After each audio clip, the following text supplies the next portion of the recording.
Oloda Equiano est né vers 1745 dans un village de l'actuel Nigeria, dans une famille de la tribu Igbo.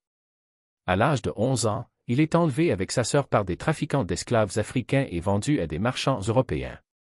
Après avoir été transporté à travers l'Atlantique dans des conditions inhumaines, il arrive dans les Caraïbes, où il est vendu à un officier de la marine royale britannique nommé Michael Pascal. Sous le nom de Gustavus Vassa, donné par son maître, Equiano est emmené en Angleterre. Pendant plusieurs années, il navigue avec Pascal et participe à diverses campagnes militaires. Bien que considéré comme un esclave, il reçoit une éducation de base et apprend à lire et à écrire en anglais.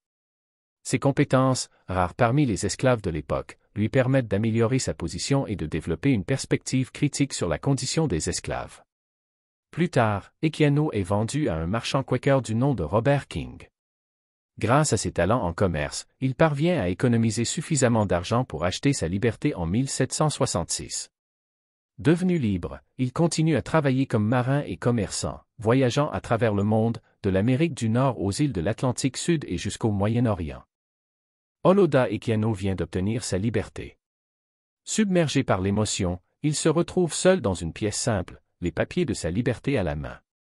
Des souvenirs de sa famille et de ses moments passés en captivité refont surface, provoquant à la fois des larmes de joie et de tristesse.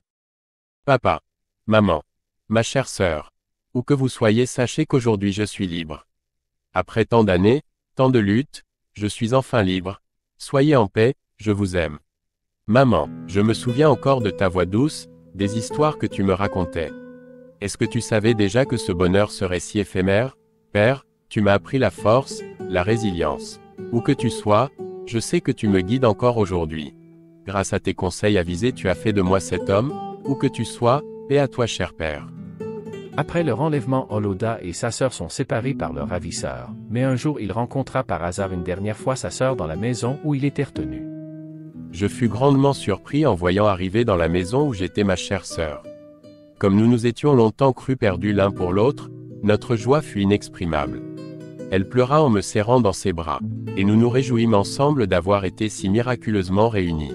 Nous restâmes ainsi ensemble pendant plusieurs jours, et j'étais plein d'espoir que nous ne serions plus jamais séparés. Cependant, peu de temps après, elle fut de nouveau arrachée à moi, et je ne la revis plus jamais. Cette nouvelle séparation fut plus déchirante que la première.